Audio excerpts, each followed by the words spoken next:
première instance. Donc, vous voyez tout de suite, je ne suis pas une juriste, donc, mais je fais tous les efforts pour comprendre les structures. Donc, c'est un grand honneur pour moi d'être ici.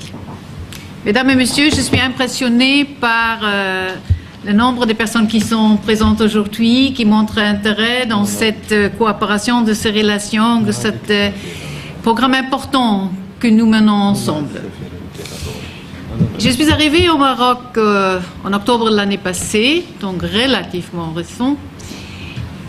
Donc, dans un moment où un partenariat important pour l'Europe, c'est la relation avec l'Union européenne-Maroc, c'est une relation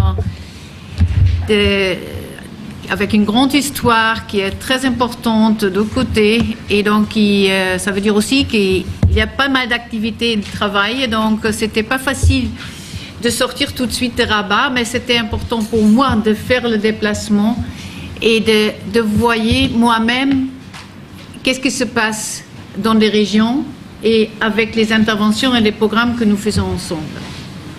Donc pour moi, c'est la première visite ici à Oujda. Je suis très contente, très fière d'être ici. C'est un grand honneur pour moi d'être reçue par vous ici, par nos partenaires dans un domaine extrêmement important. Comme vous le savez certainement, nous sommes partenaires dans beaucoup de domaines, donc y compris la jeunesse, la protection sociale, la justice.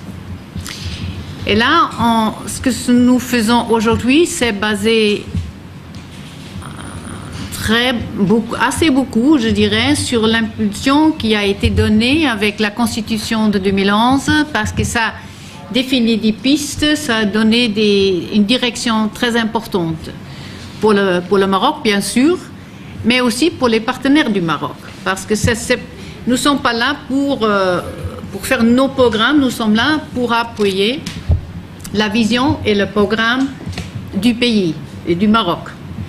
Et nous sommes très impliqués dans le secteur de la justice avec un programme qui compte 75 millions d'euros pour un appui à la charte de la réforme de la justice. Donc c'est un travail que nous faisons ensemble avec toutes les institutions du gouvernement, surtout bien sûr, aussi avec le ministère de la Justice, mais pas seulement. Nous sommes impliqués, nous sommes en contact, en dialogue avec toutes les instances qui sont impliquées dans ce domaine. Donc, comme j'ai déjà dit, jeunesse, association protection sociale, famille, femmes, ce sont des domaines extrêmement, des groupes extrêmement importants pour nous. Une des raisons pour laquelle nous avons une concentration assez forte sur ces domaines. Et en regardant les enfants, et certainement les enfants qui se trouvent dans des situations précaires, sont toujours les plus vulnérables.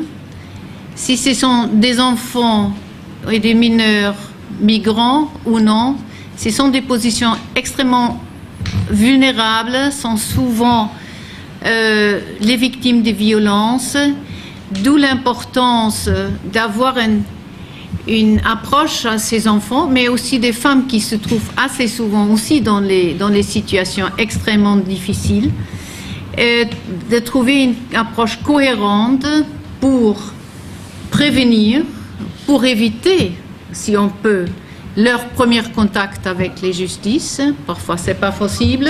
Donc, c'est important de trouver une réponse, un encadrement pour les enfants qui respectent le fait que ce sont des enfants, qu'ils ont encore un avenir et qui sont l'avenir, les enfants et la jeunesse, c'est l'avenir d'un pays dans tous les domaines. Donc, c'est le plus important de les encadrer, de le faire d'une façon cohérente, et vous avez mentionné tous les secteurs qui jouent là-dedans.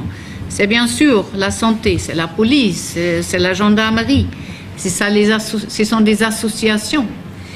Mais leur premier contact avec la justice va probablement définir leur relation avec la justice. Et donc, je crois que c'est un moment clé. Vous entrez à un moment clé, et nous sommes très fiers d'être impliqués à travers nos deux programmes, donc Himaya il ira voir les Mayas, donc protection et protection migration, parce que ça touche sur des couches qui sont extrêmement importantes et peut-être encore plus visibles ici dans une région qui a parfois une première destination pour aussi des jeunes qui sont en train peut-être de partir, qui passent, qui ne sont pas forcément... leur première idée était de rester ici, mais le Maroc est devenu de plus en plus dans les discussions de migration, pas seulement un pays de transfert, de passage, mais c'est aussi devenu un pays de destination et d'accueil.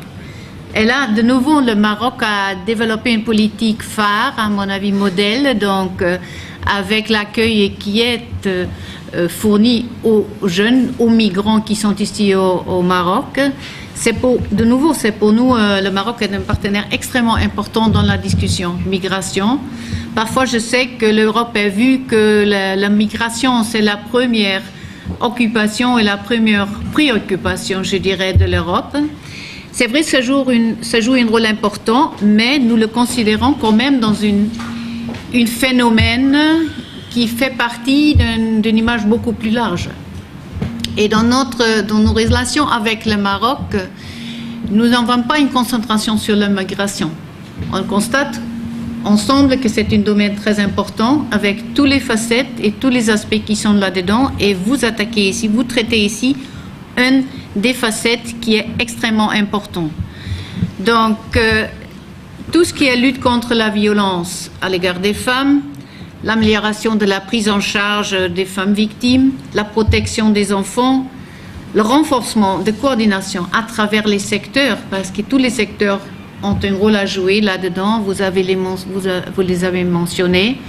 Donc c'est un travail important et le rôle de la cellule là-dedans, c'est donc un chaîne clé parce que c'est vraiment là où on peut assurer la coopération, la coordination et peut être un premier point d'entrée.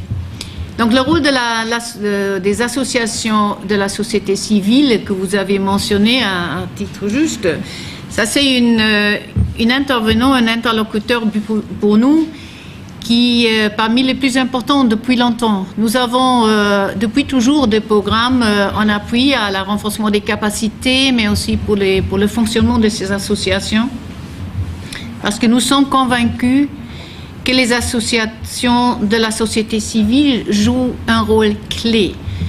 Ils ont souvent les premières qui sont à l'écoute des enfants, des femmes qui s'adressent souvent à des associations parce qu'ils ne savent pas où ailleurs s'adresser. Donc d'avoir ce lien et de le mettre en contact avec un système judiciaire, c'est extrêmement important. Donc le travail que vous faites ici, pour nous, c'est clé. Donc on espère d'utiliser des leçons qu'on tire d'ici aussi pour autres régions, parce que c'est un programme qui a une importance qui est, on le voit aujourd'hui ici à Oujda, mais qui a certainement une importance qui est beaucoup plus large et aux échelles régionales et nationales.